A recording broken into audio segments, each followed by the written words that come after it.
Goed, so soos wat mens kan sien in hierdie foto's,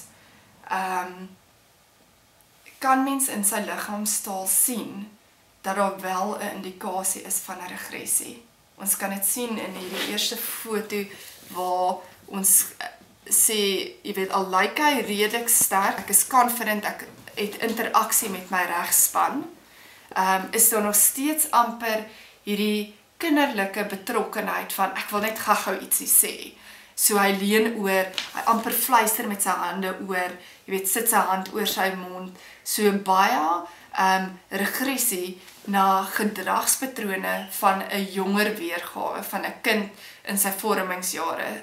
Ons kan ook kyk na hierdie foto's waar hy na die ervaring, of hy luister na die insident wat nou plaasgevind het, en waar hy totaal en al regresseer na daai kinderstaat van 'n fetal position, hande oor oë, en hande oor ore, en 'n totale regressie van amper 'n kind, wat ek sal sê, jy weet, die 5-jarige wat sy hande oor sy ore sit, nie na sy ma wil luister nie, maar die ma sê nee oor iets.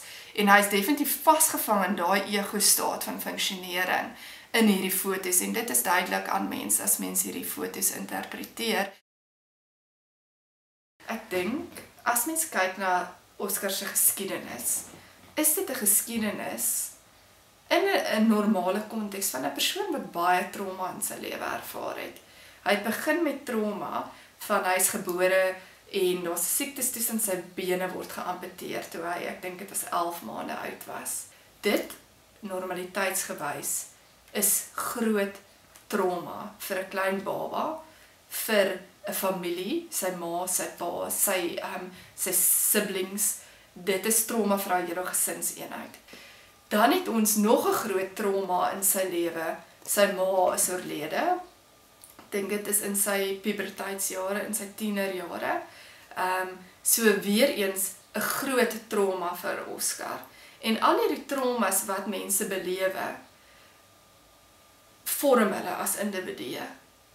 En as hulle 'n volwassenheid bereik, soos waar hy nou is op sy ouderdom, sal hy outomaties, as daar trauma is, regresseer na 'n vlak, 'n ego-staat, en so met 'n ego-staat vir operating, hy funksioneer in daai ego-staat, toe hy trauma ervaar het.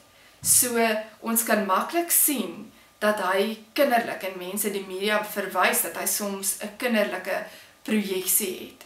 En ek sou sê, daai kinderlike projeksie kom, want hy gaan terug na toe sy ma oorlede was. So dan funksioneer hy weer toe hy, kom ons sê, 16 of 17 jaar oud was.